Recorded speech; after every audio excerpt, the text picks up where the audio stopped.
sizlar? Oyim qilgan ko'rpachani to'shib olibsizlar. Iltimos kir qilmanglar, oyim qilganda. Siz turing, o'tirmang. Cho'kib ketadi paxtasi. Onangni qilgan ko'rpachasimi bu? Oyijon, no. Tintakmisiz?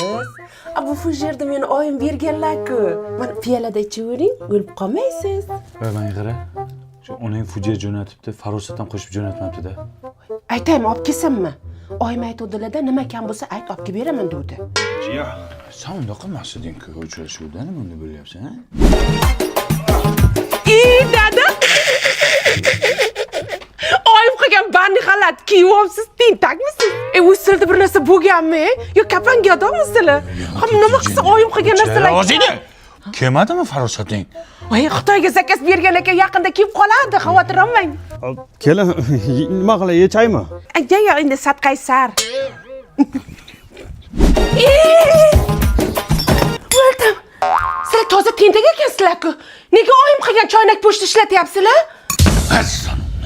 Tur o'rningdan. Sen choynak po'shingga tur o'rningdan. Xitoyga boramiz. Inangni boramiz, tur.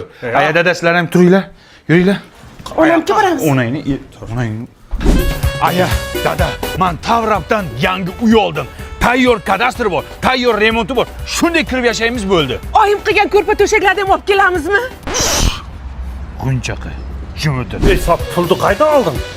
Boshlang'ich 25-30% to'ladim. Qolgan qismini taqsim to'lov tizimi orqali 5 yildan 10 yilgacha bo'lib to'lashga oldim. O'zining davlat maktabi bor, poliklinikasi bor, yonginasida metro bor, aeroport bor. Bitta uyning ichini ko'ring. Yo! Rostdan ham remontlar bilan ekan. Oyim bergan vagimalarni ham olib kelaylik. O'chir ovozingni. Onang bergan bitta cho'p ham bu uyga kirmaydi. Shu uchun bu uyni sotib oldim.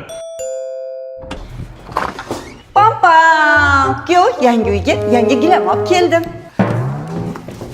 Gilam bilan kerak emas. Agar mana shu gilam mana shu uyga solinsa, butun umr minnat qilib o'tadi meni. Oyi, parastat olib kelmadingizmi? O'shanga kuyovingiz kayfiyati yo'q. Izlamagan joyim qolmadi, qizim. Parasat qolmabdi. Buni onasida ham farosat yo'q-ku. Boring, parastat topking. Qayerdan topadi hozir? Kech bo'ldi. Qayerdan topadi? Ay tahoramadum,